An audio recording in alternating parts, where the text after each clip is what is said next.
안녕하세요. 김사유입니다. 한 주간 잘 지내셨나요? 날씨가 쌀쌀함과 더움이 공존하는 기간입니다. 슬슬 그래서 긴팔옷도 꺼내고 이래저래 옷 정리를 할 시기가 되는 것 같은데요.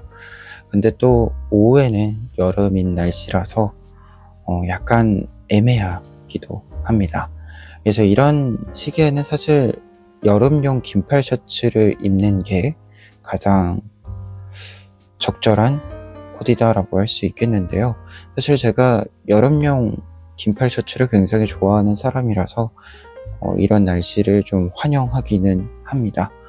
그래서 여러분들도 이 계절감에 좀 입을 수 있는 것, 할 수 있는 것들을 좀 많이 하시면서 시간 보내시면 좋지 않을까 합니다. 그러면 오늘 본격적으로 좀 책 소개를 해보면은요, 보시는 것처럼 오늘 소개할 책은 박건호 선생님의 내 방 안의 역사 컬렉션이고요. 출판사는 휴머니스트입니다. 책은 앞서 나왔었던 역사 컬렉터 시리즈 2종과 비슷한 형식으로 수제품들을, 유물들을 이제 계속해서 보여준다라는 공통점이 있고요. 조금의 차이점이 있다라고 한다면 앞선 2종의 책들이 긴 서사를 가진 글들이었다라고 한다면 이번 책은 조금 더 짧은 글들을 통해서 빠르게 여러 유물들을 보는 방식이다 라고 할 수 있습니다.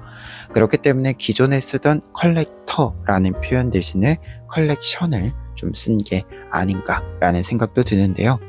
그래서 책에 대한 설명을 조금 더 구체적으로 해보면은요.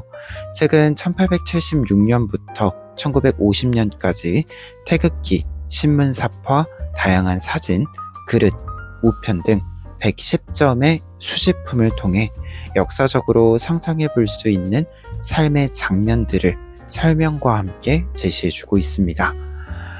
전체적으로 이제 분량을 보면 하나의 글은 보통 2-3장으로 이루어져 있는데요. 이 2-3장 중에 한 장 정도는 보통 사진이 들어가 있고요. 그리고 1-2장 정도가 텍스트로 이루어져 있습니다. 그렇기 때문에 짧은 글들이 많이 모여있는 책이다 라고 할 수 있고요.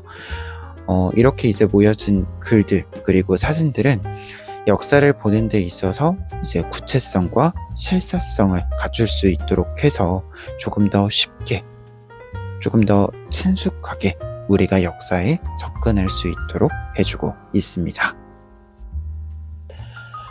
책의 장점을 2가지 이야기를 해보면은요.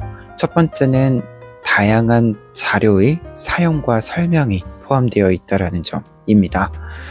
선생님이 가지고 있는 수집품이 굉장히 다양하고 그 다양한 수집품들을 사진을 찍어서 수록해주고 계시기 때문에 굉장히 시각적으로 보는 맛이 있는 책이다라고 할 수 있고요. 그리고 사진만 수록하고 있는 것이 아니라 이 수집품들과 관련된 우리가 일반적으로 좀 배우게 되는 교과서적인 설명과 더불어서 그 안에 좀 생략되어 있었던 조금 더 구체적인 이야기들을 면밀히 살피고 있는 설명이기 때문에 우리가 조금 더 구체성을 가지고 이 수집품들을 볼 수 있고 역사를 볼 수 있다라고 하는 장점이 있습니다. 한 가지 예를 들어드리면 저 같은 경우에는 이제 개화기 그리고 일제강점기에 우리가 철도에 대해서 항상 배우게 되는데요. 이 철도와 관련해서 항상 보게 되는 사진이 철도 파괴죄로 사형당하는 조선인 사진을 교과서에서 보게 됩니다. 근데 이 사진을 볼 때마다 사실은 이 사진과 더불어서 이 사진에 나와 있는 이 사형당하고 있는 조선인들이 누구인지 알려주는 것이 좋지 않을까? 책에 아예, 교과서에 아예 좀 들어가 있는 것이 좋지 않을까? 이렇게 좀 생각을 제가 자주 했는데 이에 대한 설명이 책에 나와 있습니다. 그래서 이 부분을 한번 읽어드리면은요. 일제가 철도를 부설하는 과정에서 제값을 쳐주지 않고 토지를 강제 수용한 것도 모자라 선로 주변 농민들의 노동력도 헐값으로 동원했다. 이에 한국인들은 야밤에 몰래 선로를 파괴하는 방식으로 저항했다. 그러다가 잡히면 철도 파괴죄로 처형을 당했다. 프랑스의 한 화보신문에 일본 헌병들이 조선인을 공개 처형하는 장면을 그린 삽화가 실렸다. 러일 전쟁이 한창이던 1904년 9월 21일 오전 10시에 철도 파괴죄로 김성삼, 이춘근, 안순서 등 한국인 3명이 용산 부근에서 공개 처형된 사실을 다룬 것이다. 일제는 자신들의 이익을 위해서는 한국의 모든 자원을 이용하면서도 그곳에 살고 있는 사람들에게 눈꼽만큼의 자비도 보이지 않았다. 이처럼 구체성을 가진 서술들이 많이 있다라는 점에서 굉장히 좋은 책이었다라는 생각이 들었고요. 두 번째 장점은 우리가 역사 설명을 읽다 보면 사실을 전달하고 사실과 해석을 구분하는 과정들 때문에 축약과 생략이 되는 서술들이 있습니다. 근데 보통 이러한 서술들은 일상의 삶의 장면들을 담고 있는데요.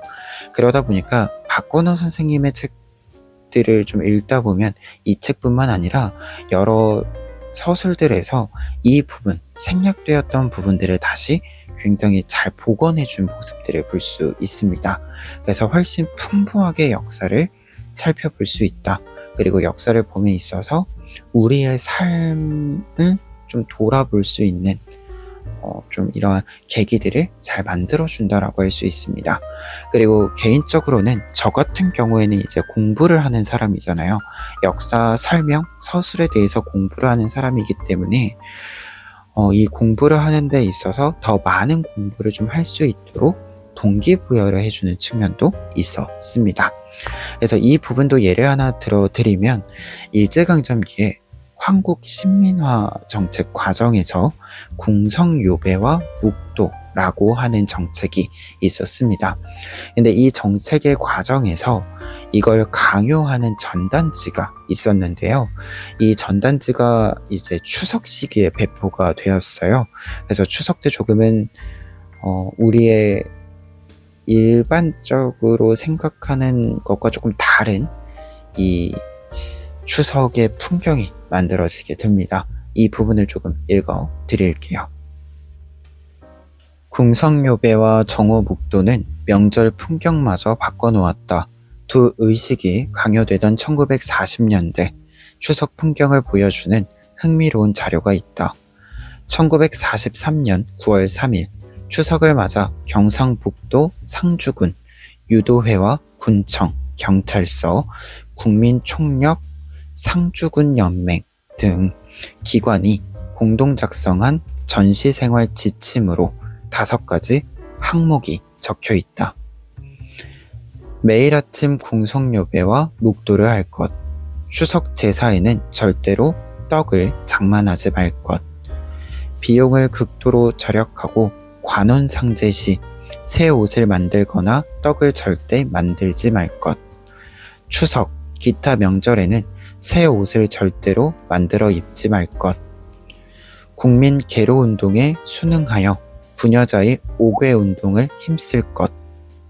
그래서 우리나라의 전통을 억누르던 정책의 집요함이 일상의 풍경에 어떻게 들어와 있었는지에 대해 알 수 있는 자료이면서도 이 떡을 못 만들게 했었던 모습들을 보면 무언가 참 치졸한 정책들이었다 라는 생각이 좀 들기도 했습니다.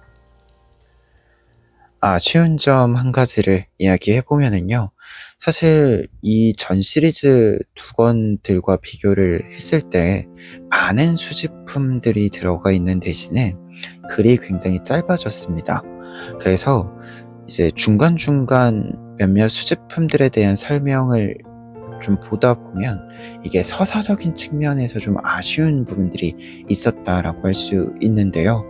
박건호 선생님의 긴 글을 읽어보시면 아시겠지만 과거의 사람의 삶을 실체감 있게 복원한다는 것은 외형만의 이야기가 아니라 그 당시 사람들이 어떤 생각을 했을지, 감정들은 어떻게 느꼈을지 이렇게 조금 더 내면의 이야기들까지 재구성하는 것을 포함합니다.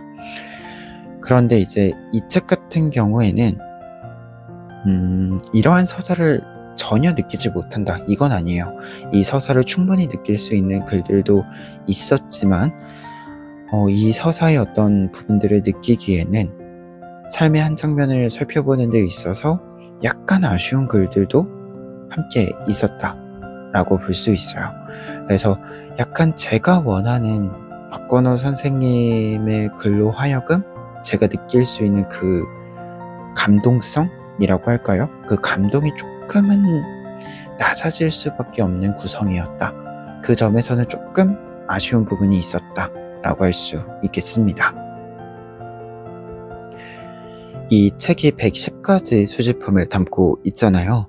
그러다 보니까 제가 기억에 가장 남은 수집품을 좀 소개를 해보는 것도 좋지 않을까 해서 에피소드 하나를 뽑아 보았는데요. 바로 빛나거라 삼천리 무궁화 동산이라는 에피소드입니다. 이 에피소드에는 우리나라가 이제 흔히 한반도를 비유할 때 호랑이로 비유를 하잖아요. 이 호랑이의 비유가 왜 나왔는지, 그리고 누가 이렇게 좀 주장을 했는지 또 나와 있는데요. 이 주장이 보여주는 약간의 그 역사에 있는 아이러니함이 좀 있습니다.